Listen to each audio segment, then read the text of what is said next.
안녕하세요. 쉬어가는 서재입니다. 오늘도 여러분과 함께 잠깐 쉬어가는 시간 가져볼게요. 차 한 잔 드시면서 편하게 들어주세요.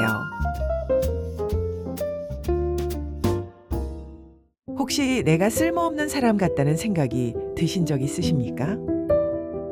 은퇴를 하고 나서, 아이들이 다 크고 나서, 몸이 예전 같지 않고 나서, 사회에서, 가정에서 내 자리가 없어진 것 같은 느낌.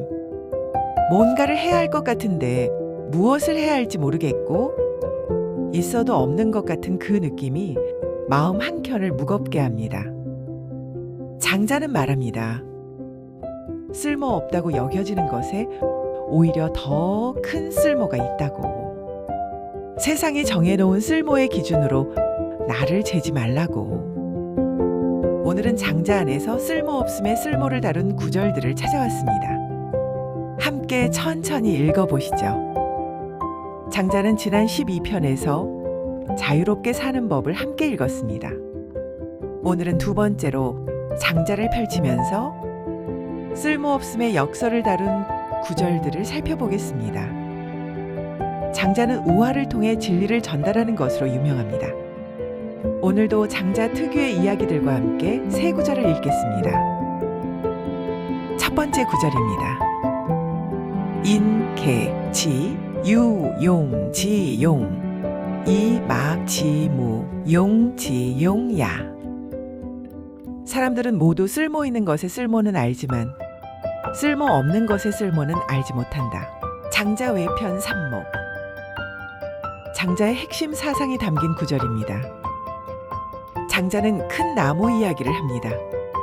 목수가 길을 가다가 거대한 나무를 봤습니다. 그런데 그 나무는 제목으로 쓸 수 없는 나무였습니다. 너무 단단하지도 않고 특별한 용도도 없는 나무. 목수는 그냥 지나쳤습니다.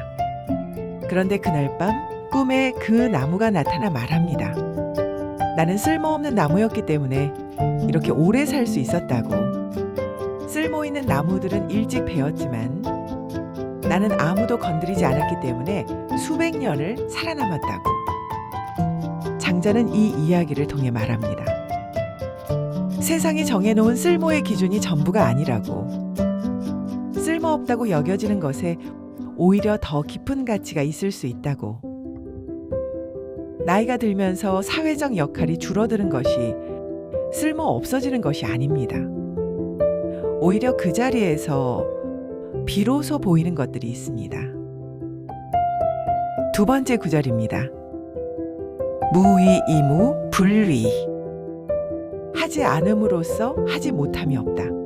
장자 4편 중 무위, 하지 않음. 장자와 노자가 공통으로 강조하는 개념입니다. 이것이 쓸모없음과 어떻게 연결될까요? 우리는 뭔가를 해야 한다는 강박 속에 살아갑니다. 쉬고 있으면 게으른 것 같고 아무것도 안 하고 있으면 뒤처지는 것 같습니다. 그래서 끊임없이 무언가를 하려 합니다. 그런데 장자는 말합니다. 억지로 하지 않아도 된다고. 오히려 하지 않음으로써 더 많은 것이 이루어진다고. 나무는 자라려고 애쓰지 않습니다. 그냥 있는 자리에서 햇빛을 받고 비를 맞으면서 자랍니다. 강물은 바다로 가려고 달리지 않습니다. 그냥 낮은 곳으로 흐르다 보면 바다가 됩니다. 억지로 쓸모 있으려 하지 않아도 됩니다. 그냥 지금 이 자리에 있는 것, 그 자체로 충분한 쓸모가 있습니다. 세 번째 구절입니다. 지락, 무락, 지예, 무예. 지극한 즐거움은 즐거움이 없는 것이고 지극한 명예는 명예가 없는 것이다. 장자 외편지라. 이 구절이 처음엔 이해하기 어려울 수 있습니다. 즐거움이 없는 것이 지극한 즐거움이라고? 장자가 말하는 것은 이렇습니다.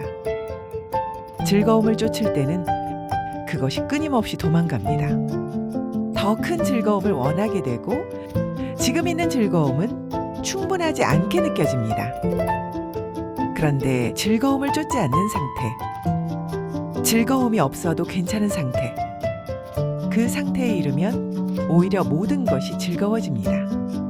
작은 것에서도 기쁨을 느끼고 아무것도 없어도 충분합니다. 명예도 마찬가지입니다. 인정받으려 하지 않는 사람이 오히려 진정한 존경을 받습니다.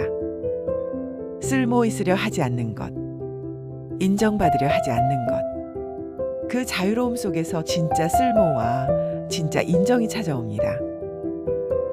오늘 드리는 실천입니다. 오늘 하루 아무것도 하지 않는 시간을 딱 10분만 가져보십시오. 핸드폰도 내려놓고 TV도 끄고 뭔가를 해야 한다는 생각도 잠깐 내려놓고 그냥 있는 것, 그냥 숨 쉬는 것. 처음엔 불편할 수 있습니다. 그런데 장자는 말합니다. 그 아무것도 하지 않는 시간이 오히려 가장 많은 것을 채워준다고. 쓸모없어 보이는 그 10분이 하루 중 가장 쓸모 있는 시간이 될 수 있습니다. 오늘 장자의 세 구절을 통해 쓸모없음의 쓸모를 함께 살펴봤습니다. 세상이 정해놓은 쓸모의 기준으로 나를 재지 않는 것, 억지로 쓸모 있으려 하지 않는 것, 그리고 쫓지 않는 것에서 진짜 충만함이 온다는 것. 쓸모없음이 때로는 가장 큰 쓸모입니다. 지금 이 자리에 나, 그것으로 이미 충분합니다. 다음 시간에는 논어에서 배움을 즐기는 법을 주제로 찾아오겠습니다. 오늘도 이 서재 함께 해주셔서 감사합니다. 잠깐이라도 쉬었던 시간이었으면 좋겠습니다. 다음 시간에 또 뵙겠습니다. 모두 마음 편히 지내세요.